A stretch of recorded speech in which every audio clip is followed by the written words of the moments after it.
I stood there at the airport, my suitcase still in hand, watching Cassandra's private jet lift off into the sky without me. My name's Julian Cole, and this was supposed to be our big anniversary weekend, a getaway she'd promised me for months. We'd been planning it since January, or at least I thought we were. I'd packed my best shirts, even bought a new camera lens to capture the moments I imagined we'd share. But there she was, laughing with her glossy posse of assistants and friends, all decked out in designer sunglasses and heels that clicked like they owned the world. "This is a girl's trip now," she'd said, tossing me that smirk of hers, the one that always made me feel like I was the punchline to a joke I didn't get. I could have yelled, could have made a scene right there in the terminal, but I didn't. I'm not the begging type. Her laughter echoed in my head as I turned on my heel and walked straight to the first-class desk. The lady behind the counter barely blinked when I asked for the next flight to Paris. I had the miles, the cash, and a sudden fire in my gut telling me I didn't need Cassandra's permission to live my life. Within an hour, I was buckled into a plush seat, sipping a coffee as the plane taxied down the runway. I wasn't chasing her. I was leaving her behind. 10 minutes after her jet took off, I knew she'd get the email. I'd scheduled it earlier that morning, right after she'd ditched me. It was from our shared legal advisor, a little automated surprise I'd set up with a few clicks. Subject line, preliminary separation agreement. I could picture her face, those perfectly arched brows shooting up, her lips parting in that silent gasp she does when she's caught off guard. She'd be 30,000 feet in the air, surrounded by her giggling crew, and suddenly pale as a ghost. Good. Let her squirm. By the time my plane touched down in Paris, my phone was already buzzing like a beehive. I didn't even check it, just let it vibrate in my pocket as I stepped into the warm, bustling chaos of Charles de Gaulle. 155 messages, I'd find out later. 155 little pleas, rants, and apologies she'd typed out while I was sipping wine over the Atlantic. But right then, I didn't care. I was in Paris, and for once, it wasn't about her. It was about me. I grabbed my bag, adjusted my jacket, and walked out into the city that was about to change everything. The air smelled like fresh bread and freedom, and I wasn't looking back. Cassandra could keep her jet, her entourage, her smirks. I had a ticket to something better, and I wasn't waiting for her to sign off on it. This was my runway now, and I was taking off. I settled into my first-class seat, the hum of the plane's engines vibrating through me as we climbed higher over the Atlantic. My name's Julian Cole, and for the first time in years, I wasn't flying to keep up with Cassandra's schedule or to play the part of her arm candy husband at some glitzy event. This was my flight, my choice, and it felt damn good. The flight attendant handed me a glass of champagne, and I watched the bubbles rise and pop, each one disappearing like the promises Cassandra had made over the years. We'd started out as partners, equals, I thought, building her luxury tech brand from late-night brainstorming sessions in our cramped apartment. Back then, it was our dream. But somewhere along the way, it became hers. I turned into the guy holding her purse at red carpet galas, smiling for the cameras while she dazzled the world. "Julian, you're so good at being there for me," she'd say, like it was a compliment. I'd nod, play along, let her shine. But now, staring out at the endless stretch of clouds, I saw it for what it was. I'd been erased, reduced to a prop in her perfect little production. The champagne tasted sharp, bitter even, but I drank it anyway. I reached into my carry-on and pulled out the leather-bound journal she'd given me last Christmas. It was one of those expensive gifts she loved, beautiful, thoughtful on the surface, but empty inside. She hadn't even bothered to write a note in it. Typical. I flipped it open, the blank pages staring back at me like a challenge.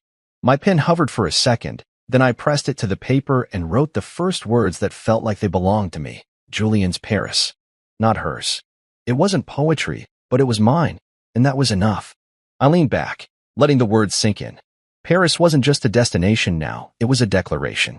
I wasn't going to trail after her anymore, wasn't going to wait for her to throw me a scrap of attention. This trip was about me figuring out who I was when I wasn't Cassandra Blake's +1. The plane rocked gently, and I started planning. I'd land in a few hours, check into a hotel, nothing like the over-the-top places she'd pick, and just walk.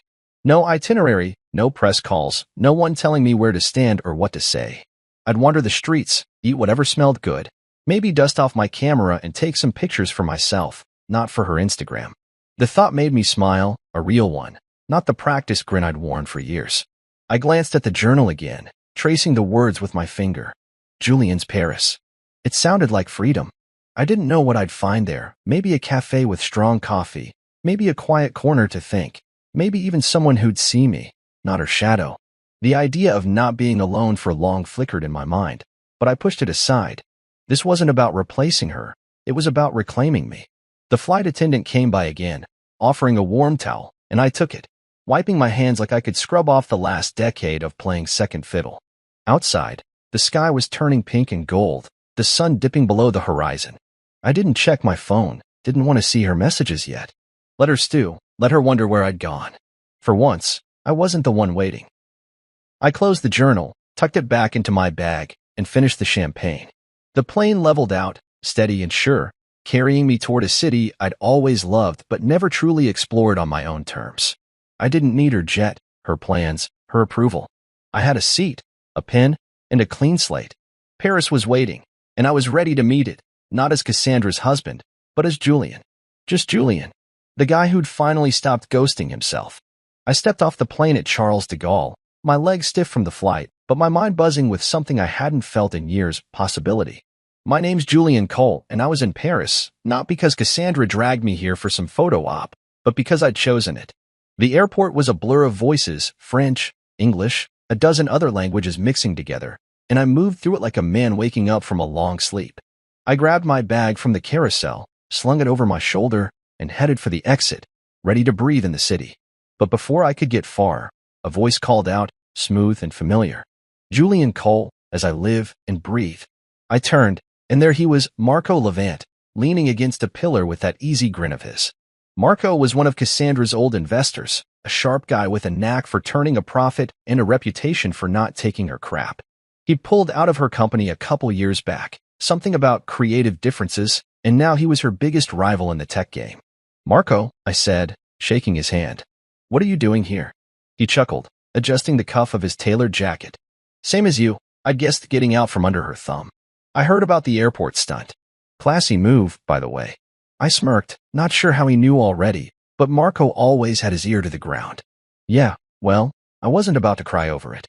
He nodded, like he'd expected nothing less. Good. You're not the only one she's tried to cut out, you know. She uninvited me from her little summit this weekend.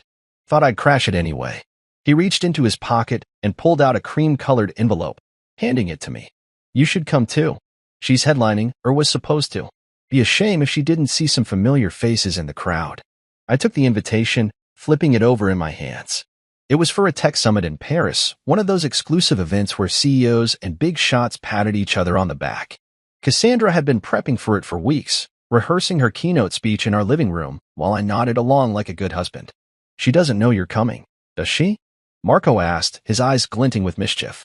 No, I said, feeling a grin tug at my lips. She will soon. He clapped me on the shoulder, laughing. That's the spirit. Come on, let's grab a drink. You look like you could use one. We found a bar just outside the terminal, all sleek glass and dim lighting, and ordered 2 whiskeys. The first sip burned, but it settled me, grounding me in this new reality where I wasn't just reacting to her moves. I was making my own. Marco leaned back in his chair, swirling his drink. So what's the plan, Julian? You're here. She's up there losing her mind. Where do you go from here? I thought about it, the invitation still in my hand. I don't know yet. I just wanted to get away, figure things out. But this, I tapped the envelope. This feels like a start. He nodded, like he got it. She's built a lot on your back, you know. Those early marketing ideas, the ones that got her brand off the ground.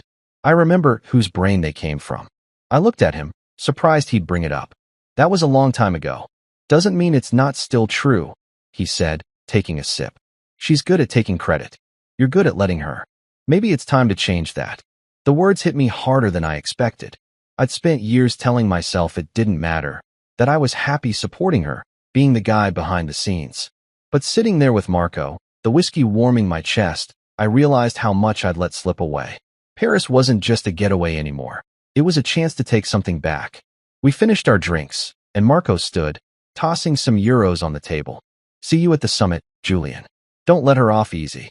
He walked off, leaving me with the invitation and a head full of thoughts. I tucked it into my jacket, paid for my half, and stepped outside. The air was crisp, the city sprawling out in front of me. I didn't know what I'd do at that summit, but I knew one thing. Cassandra was about to find out I wasn't her ghost anymore. I hailed a cab, gave the driver the name of a hotel I'd found online. Nothing fancy, just mine, and watched the lights of Paris flicker by. This was my shot, and I wasn't backing down. I woke up to the sound of Paris breathing outside my window, a soft hum of life that felt worlds away from the polished chaos of Cassandra's universe. My name's Julian Cole, and I'd checked into Le Matin Bleu, a little boutique hotel tucked into the hills of Montmartre. It wasn't the kind of place she'd ever pick. No marble lobbies or concierges kissing her ring, but it was perfect for me. The room was small, with creaky wooden floors and a view of cobbled streets winding down into the city. I didn't need a penthouse to feel alive here. I pulled on a jacket, grabbed my camera, and headed out, letting the morning air hit me like a reset button. The streets were narrow, lined with old stone buildings and flower boxes spilling over with color. I walked without a plan, something I hadn't done in years. With Cassandra, every trip was a mission, schedules, meetings, photo ops. But today, I was just a guy with a camera, wandering through a city that didn't care who I was married to.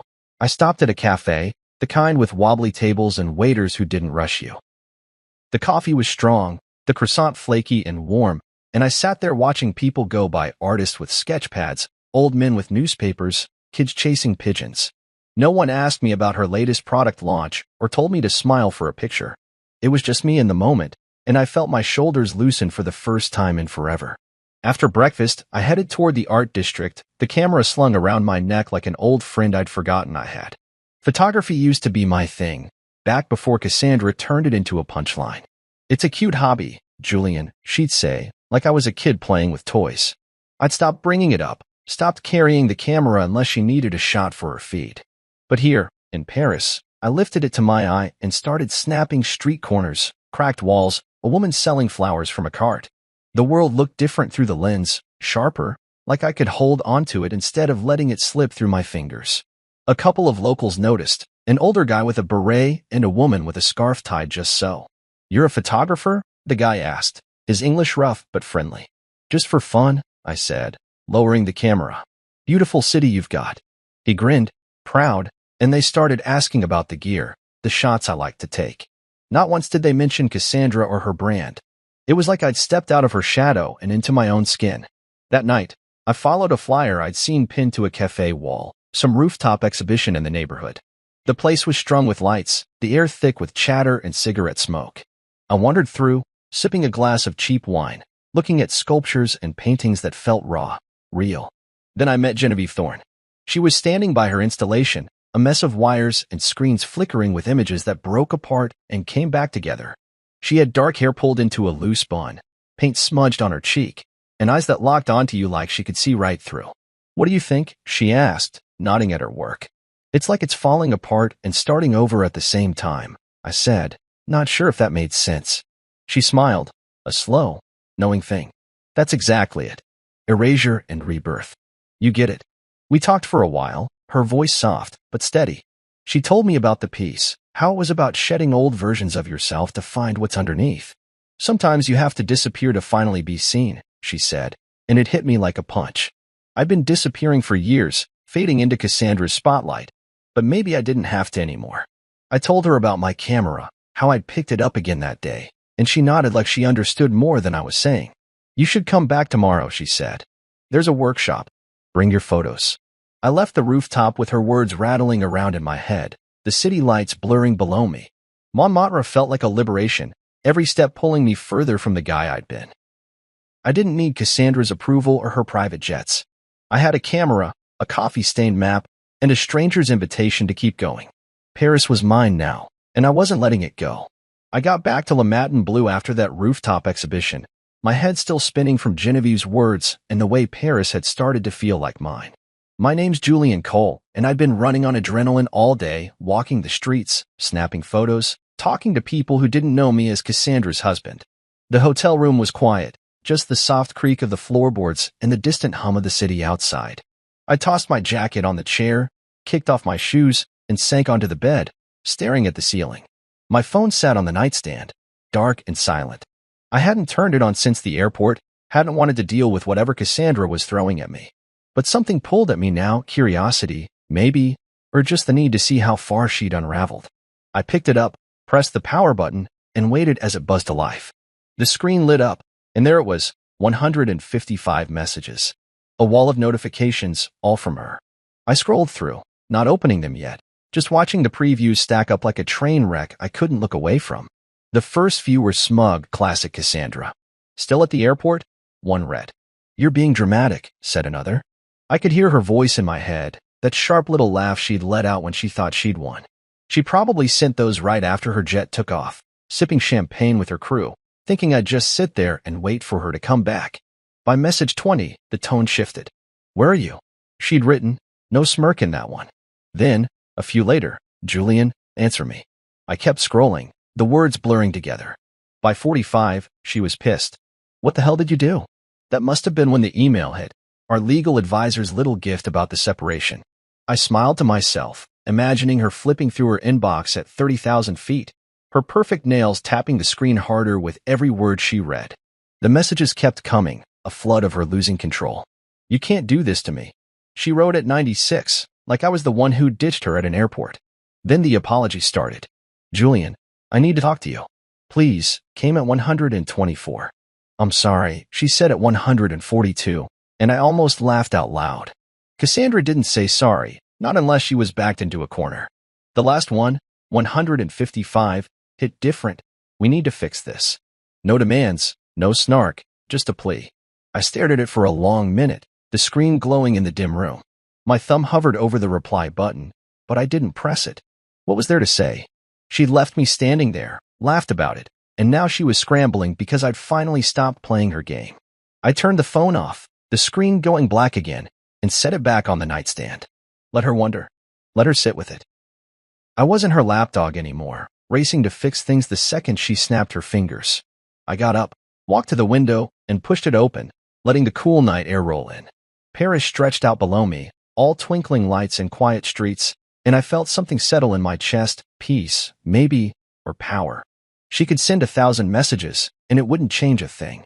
I was here, living my life, while she was up there, spiraling in her private jet bubble.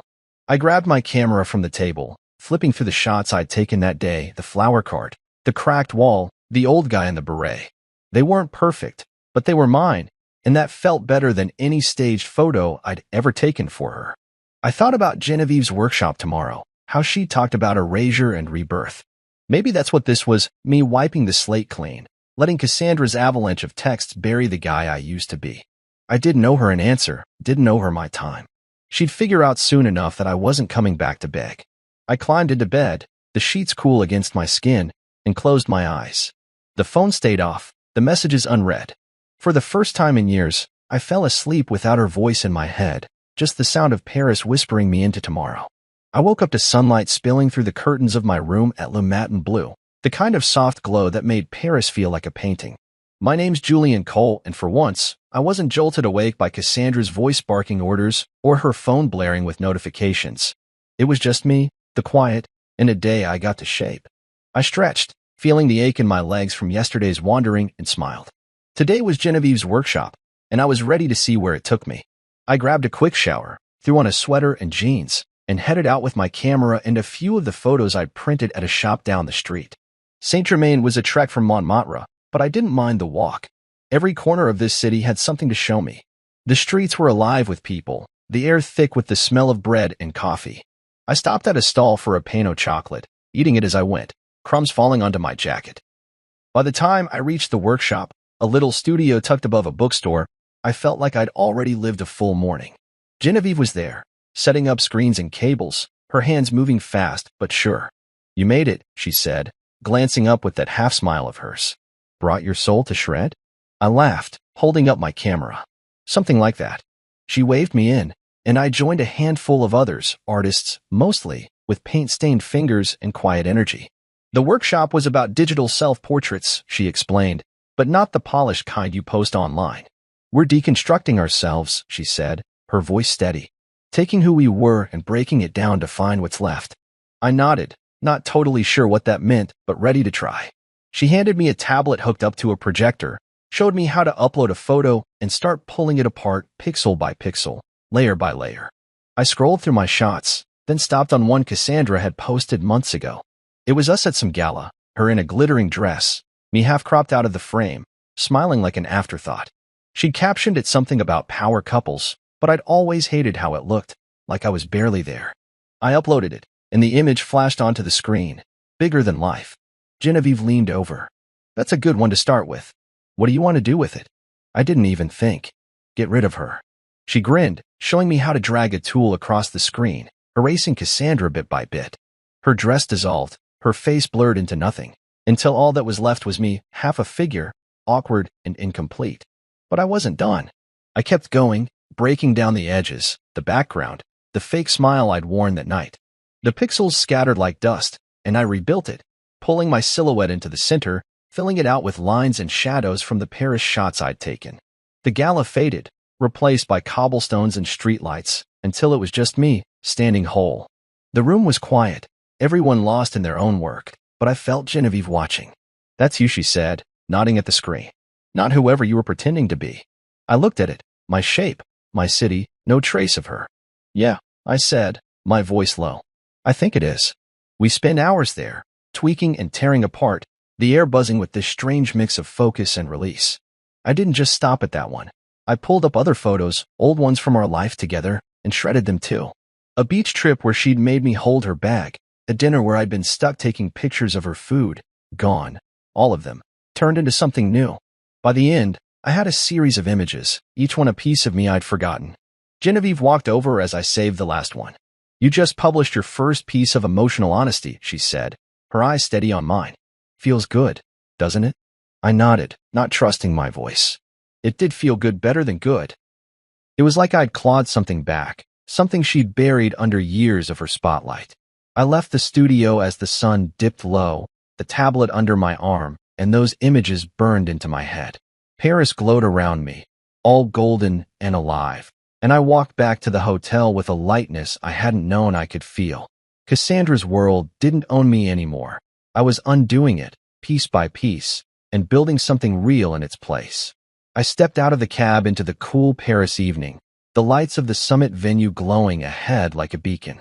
My name's Julian Cole, and tonight wasn't about hiding anymore. It was about showing up. Marco had invited me to this dinner, the one Cassandra was supposed to host, and I'd said yes without a second thought. The invitation was still in my pocket, creased from being handled all day, but it felt like a ticket to something bigger than just a meal. I adjusted my jacket, not the flashy kind she'd have picked for me, just a simple one I liked, and walked in. The place was all glass and gold, packed with tech execs and investors in suits that cost more than my old car.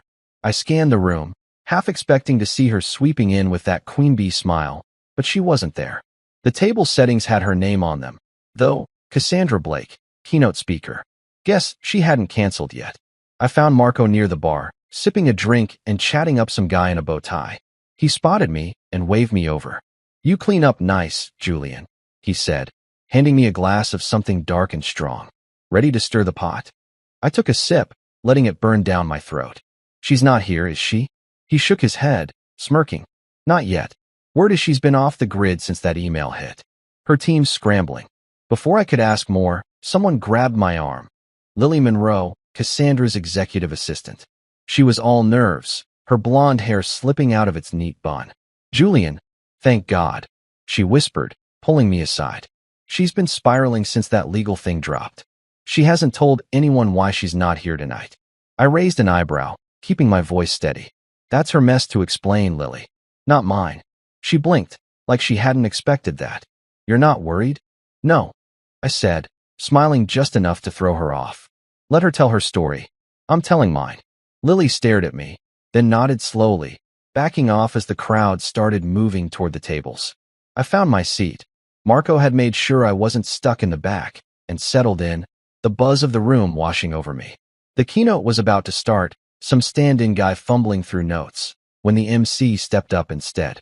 Ladies and gentlemen, he said, voice booming. Before we begin, let's acknowledge someone in the room. Julian Cole, the man behind the original marketing concept Cassandra Blake built her empire on, without credit. The air went still. Heads turned, eyes landing on me. I froze for a second, the glass halfway to my lips, then set it down as the gasps rippled through the crowd. Marco leaned over, grinning. Told you I'd stir the pot. Silence hung heavy, then someone clapped, slow at first, then faster, until the room broke into applause. I stood, nodding, not sure what else to do. The MC kept going, talking about innovation and unsung heroes, but I barely heard it. My heart was pounding, not from nerves, but from something else, relief, maybe, or vindication. For years, I'd let her take the credit, told myself it didn't matter as long as the company thrived. But it did matter. And now everyone knew it. The dinner rolled on, plates clinking, voices rising, but I felt like I was floating above it. People came up after, shaking my hand, asking questions about those early days. You're the real deal, one guy said, a tech blogger I recognized. She never mentioned you. She didn't have to, I said, keeping it light. I was there anyway. Marco caught up with me later as the crowd thinned. You handled that like a pro. She's going to hate this. Good, I said, meaning it. Let her. We stepped outside, the night air sharp against my skin. I didn't need her here to feel the weight of this moment. The applause still echoed in my head, not just for what I'd done, but for what I was doing now, standing up, stepping out. Lily's words stuck with me, though. Spiraling. Part of me wondered what Cassandra was doing right then, pacing some hotel room, yelling at her phone, trying to spin this. But I didn't linger on it. This dinner, this night, it didn't need her. I'd walked in alone and walked out taller. Paris had given me that, and I wasn't giving it back. I walked along the Seine the next evening, the water reflecting the city lights like a mirror cracked with gold. My name's Julian Cole, and I was still riding the high from that summit dinner, those gasps, that applause, the way people looked at me like I was someone worth seeing. It was a rush, but it didn't erase the quiet itch in my chest. Cassandra had texted again that morning, one line cutting through the noise of the last few days. Let's meet. No press. Just us. I'd stared at it over coffee, the steam curling up from my cup, and against my better judgment, I typed back. Fine. Café Lumière. 7 p.m. Now here I was, heading to meet her, not sure what I wanted out of it, but knowing it was time to face her. The cafe was small, tucked off a side street, with round tables spilling onto the pavement. I got there early, ordered a glass of red wine, and sat outside, watching the river flow. She showed up 10 minutes late, typical, her heels clicking like a warning shot. She wore sunglasses even though the sun was long gone, her face unreadable behind them. She slid into the chair across from me, setting her bag down with that careful grace she'd perfected. You embarrassed me, she said. No hello. No soft start. Her voice was tight, like she'd been holding it in too long. I took a sip of wine, letting her words hang there for a second. No, I said, setting the glass down. You exposed yourself. I just stopped covering for you.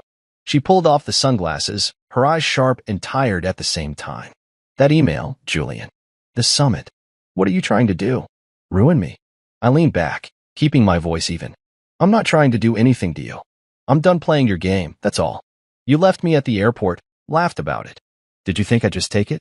She flinched, just a flicker, but I caught it. It was a mistake, she said, softer now. I got caught up with the girls, the trip. It wasn't supposed to be like that. But it was, I said. And it's been like that for years. Me waiting. You deciding. I'm not your prop anymore, Cassandra. She stared at me, her fingers tapping the table, that nervous habit she hated admitting she had. So what? You're just walking away? After everything we built? You built it, I said, and it felt good to say it out loud. I helped, sure. Gave you ideas. Held you up.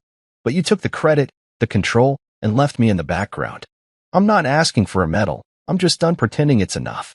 Her jaw tightened, but she didn't argue. Maybe she couldn't. Let's talk settlements, then, she said, switching gears like she always did when she lost ground. We can figure this out, keep it clean. I reached into my pocket, pulled out a card, Catherine's, my lawyer, and slid it across the table. Everything goes through her now. We're done here. She looked at the card, then back at me, her mouth opening like she wanted to fight, but I was already standing. Julian, wait, she started, but I didn't. I left her sitting there, the wine untouched, the card glaring up at her. The power shift was complete, and it hit me as I walked away, slow at first, then all at once. I didn't owe her that conversation, didn't owe her my time or my explanations. She'd had years of me bending, adjusting, making it work. Not anymore. I crossed the street, the Seine stretching out beside me, and felt the weight lift. This wasn't her choice anymore, it was mine, and I'd made it. I kept walking, the city folding around me like a friend. Paris had given me a voice, a spine, and I wasn't handing them back. She could sit there all night, plotting her next move, but it wouldn't change a thing. I was free, not just from her, but from the version of me I'd let her shape. The river flowed on, steady and sure, and I matched its pace, my steps lighter than they'd been in years.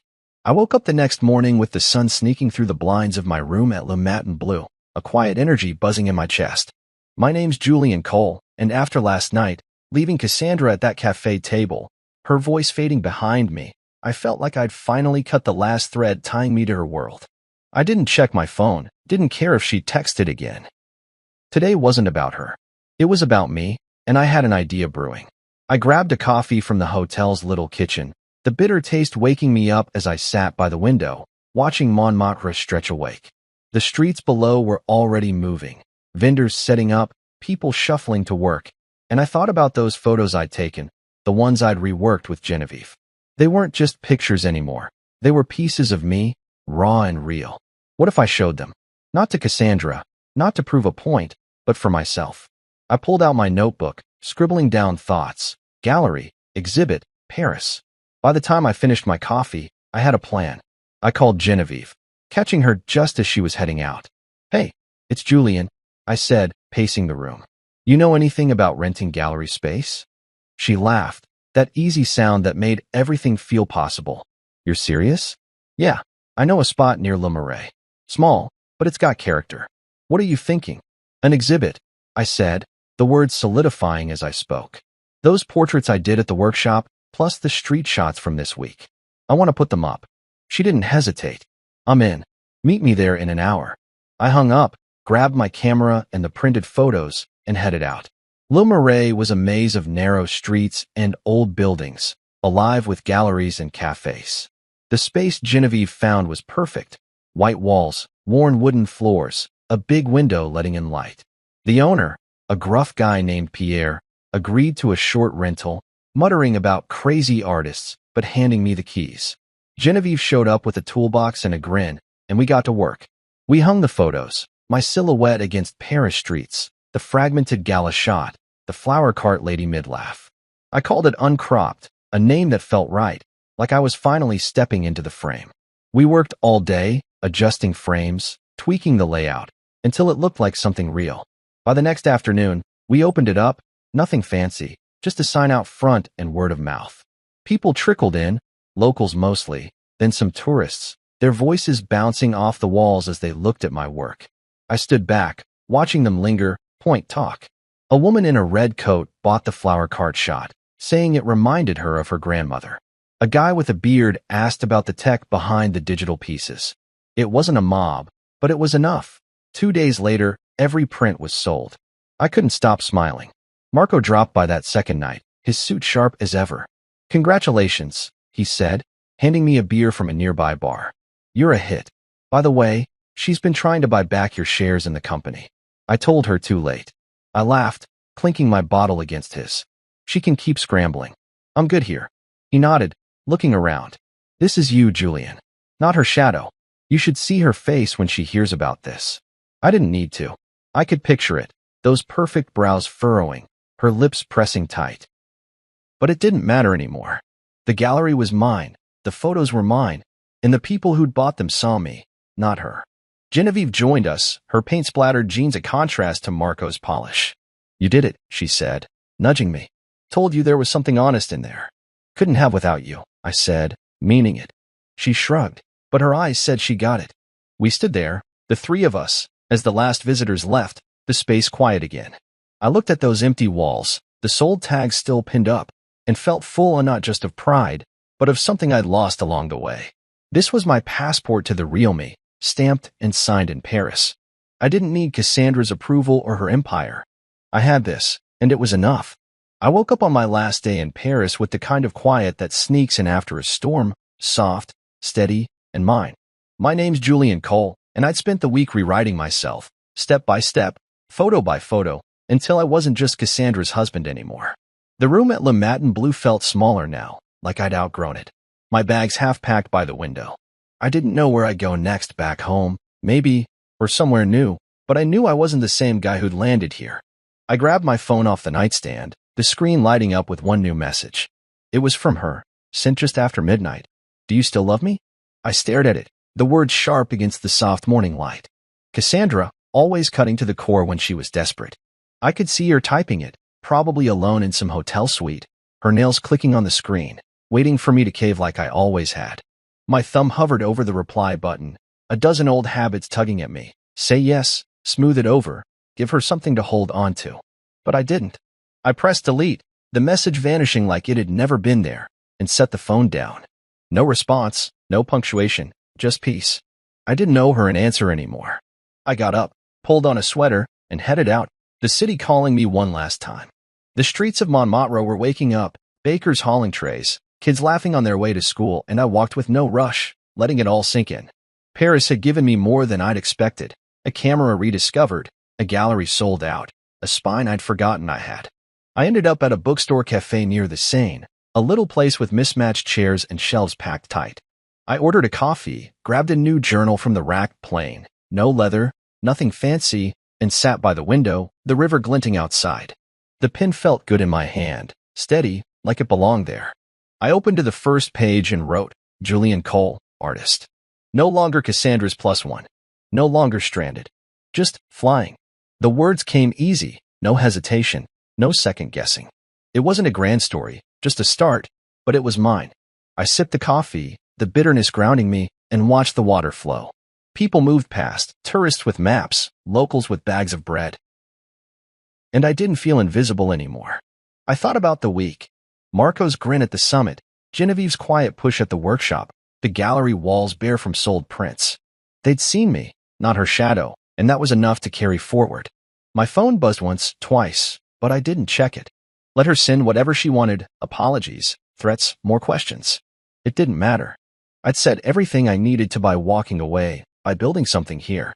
The cafe filled up, voices blending into a hum, and I kept writing, ideas for photos, places I might go, things I wanted to see through my lens. The pages filled fast, each one a step away from the guy who'd stood at that airport, suitcase in hand, watching her jet take off. I didn't hate her, I realized, finishing my coffee. I didn't even miss her.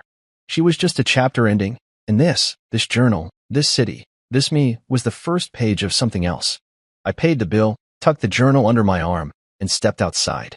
The air was crisp, the Seine steady beside me. I walked along it, my boots tapping the pavement, and felt the weight of her final message lift completely. No, I didn't still love her, not the way she meant, not the way that kept me tethered.